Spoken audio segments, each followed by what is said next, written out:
tunasimama chini ya dari hili tukitamka ya kwamba fursa hii haitazuiwa, bali itamfikia mpaka mhitaji pale chini, itamfikia masikini, itamfikia mtoto wa mkulima ambaye hana godfather wa kuweza kumtetea, itamfikia kila mtu kwa ajili ya utukufu wa jina lako. Baba yetu na Mungu wetu, katika jina la Yesu Kristo, tunaombea mfuko huu, tunaombea taasisi hii, tunaombea viongozi wa serikali, tunaombea watendaji wote, kwamba Bwana watasimama katika zamu zao na neema yako itawalinda na kuwatunza, watafanya vyema kwa ajili ya utukufu wako.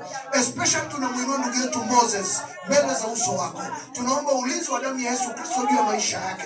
Malaika watembee naye wakimlinda na kumsaidia, ili katika maamuzi yote bado aendelee kuwa salama na ajira yake iendelee kuwa salama. Ainuliwe zaidi, apewe nafasi zaidi kwa ajili ya kufanya maamuzi kwa utukufu wako.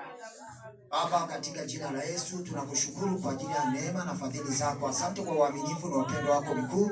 Tunakushukuru Baba kwa ajili ya huduma hii ambayo Bwana umetupa neema kuwepo katikati yake. Ninakushukuru kwa ajili ya shirika hili Mungu uliye hai, ulilianzisha mwenyewe. Wewe Mungu uliyeanzisha. Asante Bwana kwa sababu hata kichwa cha huduma hii Baba, tazama ni kichwa kinachohusu Bwana habari za ufalme wako. Ninakushukuru kwa ajili ya watumishi wako. Asante kwa ajili ya mtumishi wako Moses ambao alimfanya kuwa daraja Bwana kutufikia sisi, kufika katika mkoa wetu na kanda yetu ya kazini. Baba, asante kwa sababu wewe ni mwema. Ninakushukuru kwa ajili ya mtumishi wako Nabii George, kiongozi wa huduma hii. Baba, ukajinsi ulivyompa maono haya tangu mwanzo kaliweka moyoni mwake, na Mungu imefika wakati akatimia, maana ndio kusudi lilokuwa moyoni mwake. Maana Mungu amesema mtu anakusudia jambo na Bwana atalitimiza. Tazama, umelitimiza lile kusudi ambalo alikuwa nalo ndani yake. Baba, tunakushukuru kwa ajili ya mtumishi wako Consolata. Baba, asante kwa neema yako juu yake. Tunajua umeweka kitu ndani yake Bwana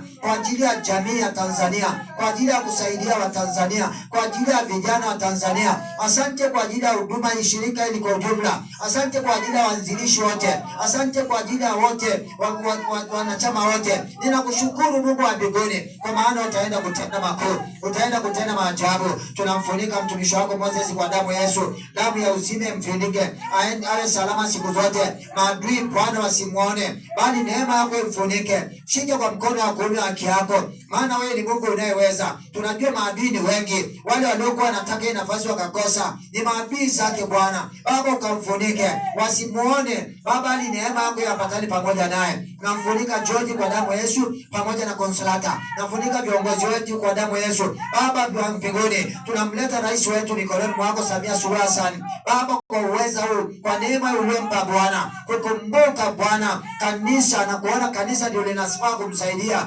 Maana alifanya kazi na wengine lakini hawakuweza kufanikisha chochote, wakazidi kumwaibisha na kumrudisha nyuma. Ameona Bwana ni vyema afanye kazi na kanisa. Baba, naamini Bwana kwa neema uliyompa ataenda kuona mafanikio makubwa, maana Mungu atamfanikisha. Maana kupitia kanisa mafanikio makubwa katika taifa hili yataonekana na neema ya Bwana itaongezeka. Baba, tunakushukuru kwa sababu wewe ni Mungu wetu. Baba, heshima na utukufu ni zako. Asante kwa ajili ya askofu Bwana pamoja na wachungaji wote ambao wamehudhuria siku ya leo. Asante kwa ajili ya kila mmoja siku ya leo. Neema yako iwe pamoja na sote. Utusaidie, utuwezeshe tuweze kufanikisha lile kusudi Mungu alilokusudia kwa ajili ya Tanzania, kwa ajili ya vijana wa Tanzania. Heshima na utukufu tunakurudishia, maana peke yako unastahili. Katika jina la Yesu tunaomba na kushukuru. Amen.